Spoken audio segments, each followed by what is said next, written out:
Bonjour ou rebonjour les premières, ça dépend si vous avez lancé la vidéo directement ou pas, la suite. Donc du coup ici, on va continuer notre chapitre et cette fois-ci, en fait, on va réellement le commencer. Là, on a fait des rappels, ça permettait de faire un état des lieux de ce que vous savez sur les vecteurs, ce que vous savez actuellement en étant en élève de première avant le chapitre des vecteurs. Et du coup, on va continuer notre découverte des vecteurs et pour ça, on va parler de ce qu'on appelle le produit scalaire.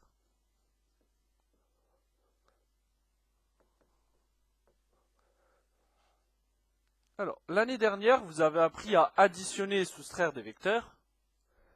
Cette année, vous allez tout simplement apprendre à les multiplier. Alors, le produit scalaire, c'est quelque chose d'assez simple à utiliser, mais ambigu à visualiser. Autant quand on additionne des vecteurs, on comprend bien qu'on enchaîne les déplacements. Autant là, multiplier des déplacements, ça peut paraître un peu bizarre, mais ça se fait. Alors bien sûr, on a vu dans les rappels que, ça vous le notez pas, que quand on veut parler de la norme du vecteur AB, ça se met entre deux doubles barres. D'accord, je vous rappelle, ça on en aura besoin.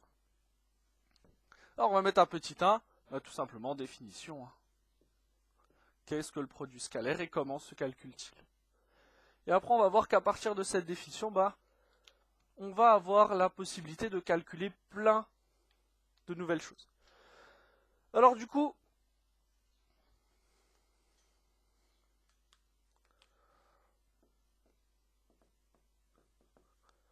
soit U et V des vecteurs du plan, ça veut dire des vecteurs qui existent en deux dimensions, puisqu'on est dans le plan. Soit U et V des vecteurs du plan,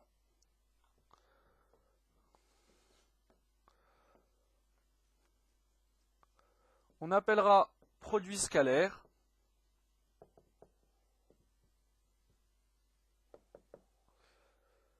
de U par V, noté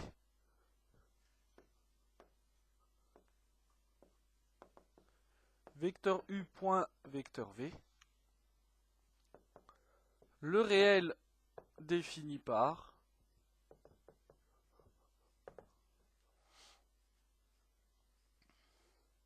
donc ici on va avoir deux cas. En général, on vous donne aucun des deux vecteurs égal au vecteur nul, mais si jamais ça arrive, vous obtiendrez un 0. Si U ou V est vecteur nul. Ça, c'est le premier cas. Deuxième cas, si aucun de vos deux vecteurs est un vecteur nul, et en fait, ce que vous allez devoir faire, quand vous allez vouloir calculer le scalaire de U par V, il va falloir faire le calcul suivant. Norme de U fois norme de V fois le cosinus entre l'angle U et V.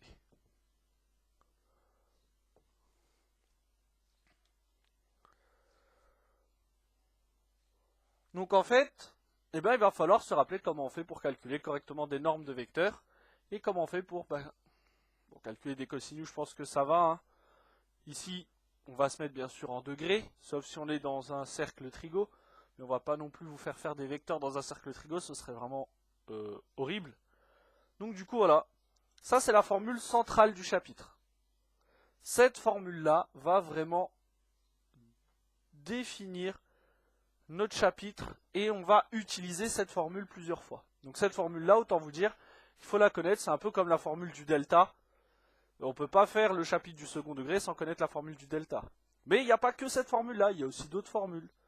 Il y a la formule de la forme canonique, il y a les différents tableaux, il y a les formules des solutions en fonction du signe du delta.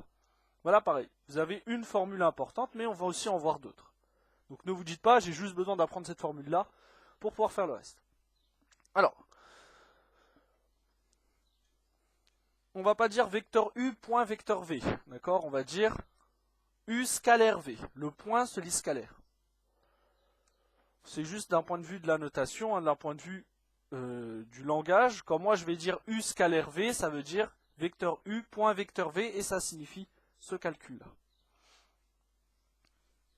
On va aussi noter quelques propriétés, bien sûr.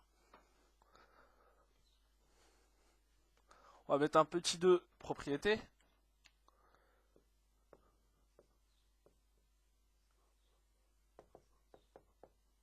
Alors, bien sûr, moi, ce chapitre-là, honnêtement, je ne vous l'ai pas caché. Quand j'étais un élève en première, c'est un chapitre que j'ai vraiment pas aimé. Et actuellement, c'est un chapitre que je n'aime toujours pas.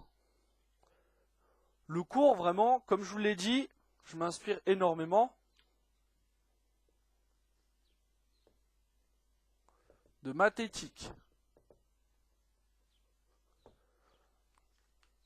Je rajoute quelques explications. Je développe un peu plus quand je sens qu'il y a besoin de développer, hein, mais vraiment la trame principale du chapitre, elle est sur mathétiques. Donc si tu veux aller regarder dessus, moi je t'encourage à y aller, hein, sincèrement. C'est un site où il y a énormément de choses sur plein de chapitres. Donc vraiment, n'hésite pas à aller jeter un coup d'œil.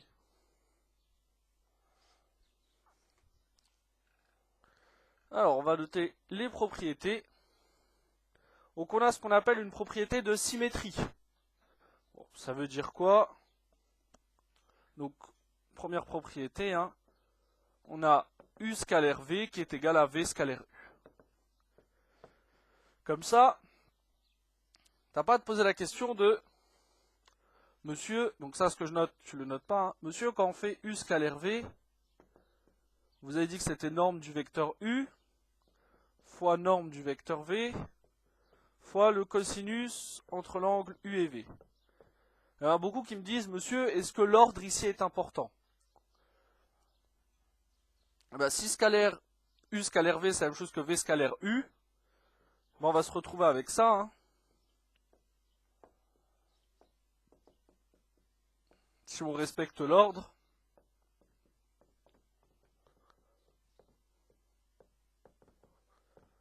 Moi je te dis que ces deux-là sont égales, ça veut dire que ces deux calculs-là sont égaux.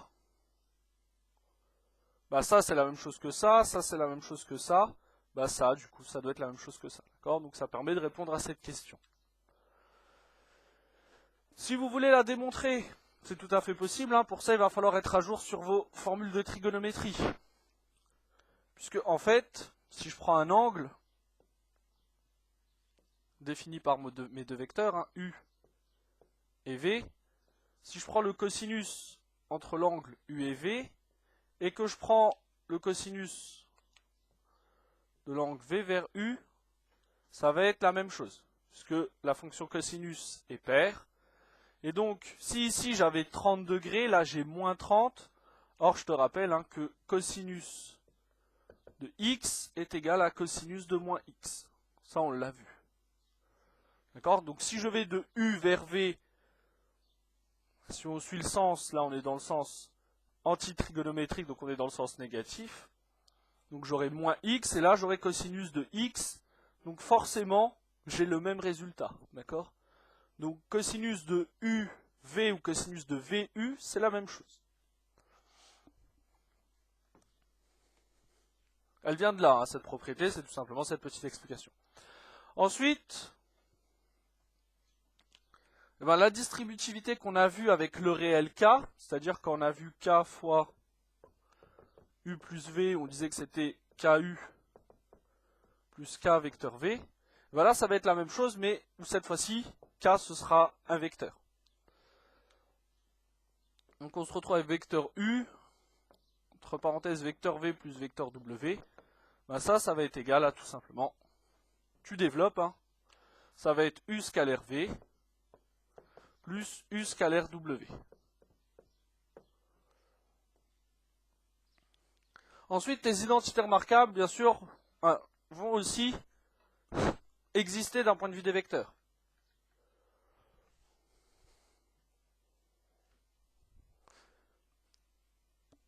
Donc tes trois identités... Ah, j'en ai oublié une, excuse-moi.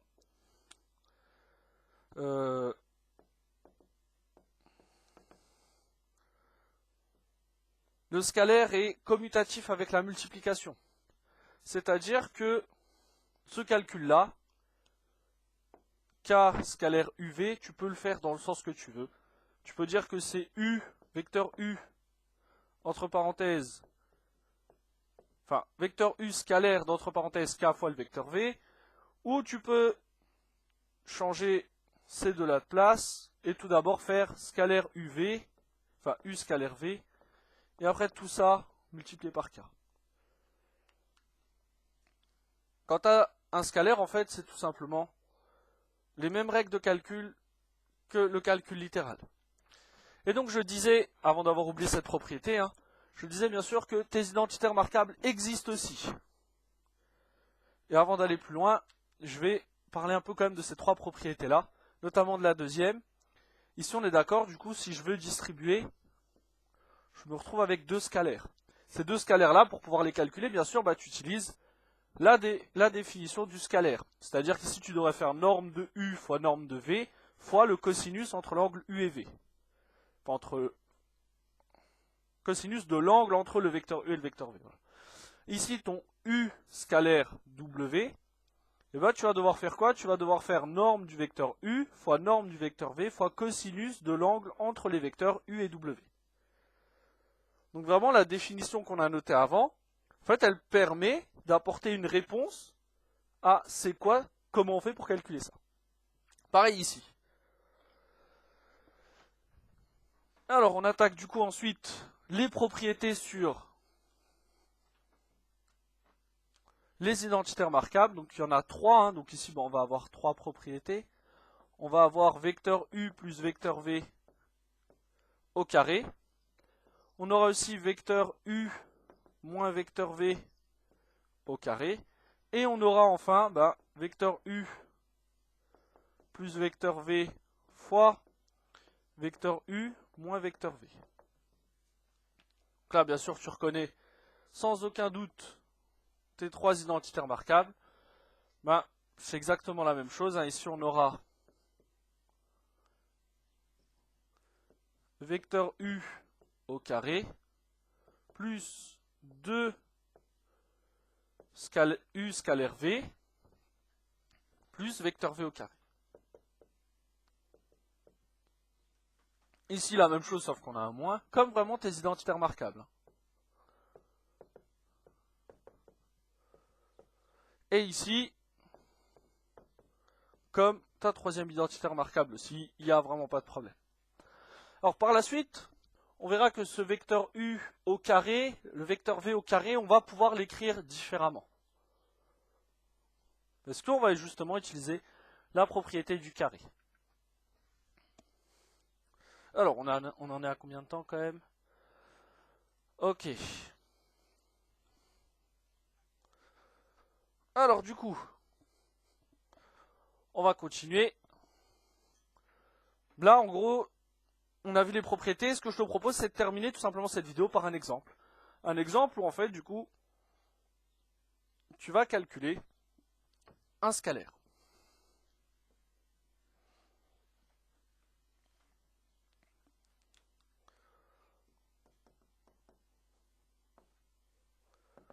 Alors, on va prendre un triangle ABC.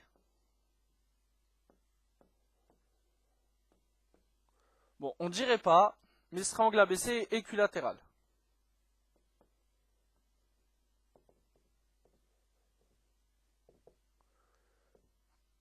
On va mettre de côté petit a. Parce que j'ai pas envie de te donner une valeur non plus. J'ai envie quand même de retravailler un peu sur exprimer en fonction de. Donc ici, ce que j'aimerais que tu fasses, c'est exprimer en fonction de a. On va faire quoi? On va faire AB scalaire BC. Voilà, je te laisse mettre sur pause. Je te laisse essayer de calculer en fonction de A, AB scalaire BC. Et quand tu es prêt, tu continues. Alors du coup, ici ce qu'on veut, nous, c'est calculer AB scalaire BC.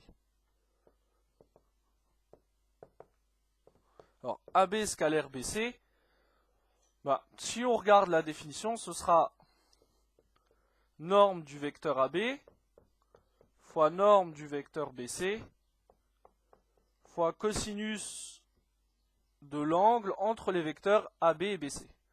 Donc AB, point virgule, BC. Ok, bah maintenant on va remplacer par ce qu'on connaît. La norme du vecteur AB, c'est la longueur du segment AB. Donc c'est cette longueur-là. Je vous ai dit qu'ils étaient un triangle équilatéral de côté A. Donc ici on aura A fois la norme du vecteur BC, pareil, hein, ce sera A, puisque c'est un triangle équilatéral, les trois côtés sont égaux. Et cosinus de l'angle entre le vecteur AB et le vecteur BC. Quand je veux aller du vecteur AB au vecteur BC, je vais dans ce sens-là, on est d'accord? Je vais comme ça. Cet angle-là, on est d'accord, si on regarde, on est dans le sens anti-trigonométrique. Mais on sait que le cosinus de l'angle entre les vecteurs AB et BC, si je l'écris dans ce sens-là ou dans ce sens-là, il n'y a vraiment pas de problème. Donc on va plutôt prendre celui qui est en rouge, comme ça je suis dans le positif. Et du coup, ici, vu que c'est un triangle équilatéral, rappelle-toi, les trois angles font 60 degrés. Donc on se retrouve avec cosinus 60. Et maintenant, il ne nous reste plus qu'à taper ça sur la calculatrice. Sachant bien sûr que cos de 60, c'est un peu une valeur spéciale, hein, puisque c'est 1/2. Donc on se retrouve avec A fois A, A au carré, divisé par 2. 0,5 A au carré. C'est le scalaire. On est bien d'accord? Le scalaire, ce n'est jamais un vecteur, c'est toujours un réel. Donc ici, on ne mettra pas de flèche au-dessus, contrairement à la somme et la soustraction de deux vecteurs. Si je dois additionner deux vecteurs, j'obtiendrai toujours un vecteur. Si je dois soustraire deux vecteurs, j'obtiendrai toujours un vecteur. Si je multiplie deux vecteurs, j'obtiens toujours un réel. C'est pour ça que dans la définition, on a dit que le scalaire est un réel. D'accord ? Donc fais bien attention, dans ton résultat, ne mets pas de flèche, parce que ce n'est pas un vecteur. Et bien voilà pour cet exemple. Donc concrètement, en fait, tu vois que la définition n'est pas compliquée à appliquer lorsque on connaît chacun des éléments. Le but, bien sûr, de ce chapitre, ça va être comment on fait quand on ne connaît pas, par exemple, la mesure de l'angle. Comment est-ce qu'on fait quand on ne connaît pas la norme d'un vecteur? Enfin bref, tu as compris. Le produit scalaire va tourner tout le chapitre autour de cette définition-là, autour de cette formule-là, et on va avoir d'autres formules qui vont permettre d'aider lorsque ça ne fonctionne pas. Et du coup, je te souhaite une excellente journée, et puis passe un bon week-end. Je te donne pas d'exercice, parce que la vidéo est quand même assez lourde, et c'est un chapitre qui est très compliqué. Par contre, si je te donne pas d'exercice, on est d'accord, toi de ton côté, tu dois faire ton maximum pour apprendre ton cours correctement, et essayer de le comprendre au maximum. Comme d'habitude, hein, si tu as des soucis sur le cours, n'hésite pas à m'envoyer un message sur la plateforme, que je te vienne en aide, il n'y a pas de problème. Et du coup, je te souhaite un excellent week-end, et puis à lundi pour la prochaine vidéo. Bon week-end les premières.